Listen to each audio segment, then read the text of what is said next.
ভারতের নয়াদিল্লি থেকে এসে ঢাকার শাহজালাল আন্তর্জাতিক বিমানবন্দরে নেমে শিয়ালের খপ্পরে পড়েছিল ইন্ডিগো এয়ারলাইন্সের একটি ফ্লাইট। ট্যাক্সিওয়ে থেকে টার্মিনালের দিকে যাওয়ার সময় শিয়াল দেখে উড়োজাহাজ থামিয়ে দেন ইন্ডিগোর পাইলট। সাহায্য চান কন্ট্রোল টাওয়ারের কাছে। এরপর টাওয়ার থেকে লোক পাঠিয়ে অবশ্য শিয়াল খুঁজে পায়নি। কয়েক মিনিট পরে উড়োজাহাজটি টার্মিনালের দিকে যাত্রা শুরু করে। পুরো দৃশ্যটি ধরা পড়ে একজন প্লেন স্পটারের ক্যামেরায়। রাতে রয়্যাল বেঙ্গল এভিয়েশন নামের পেইজে ইন্ডিগোর শিয়ালের খপ্পরে পড়ার ভিডিওটি আপলোড করা হয়।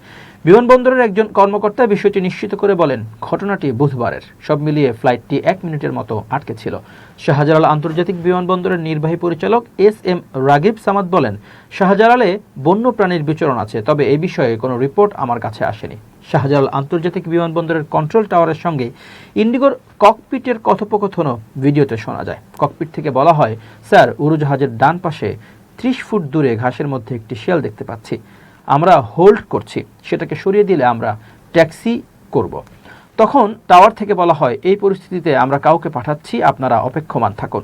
কিছুক্ষণ পর ককপিট থেকে বলতে শোনা যায়, আরেকটি শিয়াল বাম থেকে ডানে গেল। এখন দুটো শিয়াল উড়োজাহাজের 100 ফিট সামনে অবস্থান করছে।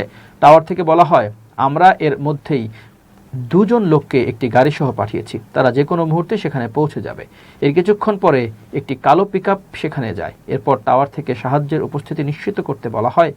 তখন ককপিট থেকে বলা হয়, শিয়ালগুলো ওই গাড়িটা থেকে থিও ক্লক 90 ডিগ্রি কৌণিক দূরত্ব অবস্থানে আনুমানিক 50 ফিট দূরত্বে ঘাসের মধ্যে লুকিয়ে আছে।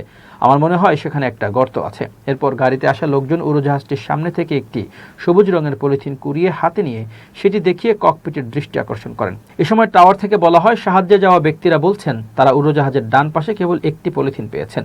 এখন কি তোমরা ট্যাক্সি করতে পারবে? তারপর ককপিট থেকে সম্মতিসূচক বার্তা দিলে টাওয়ার তাদের ট্যাক্সির পথ বাতলে দেয়।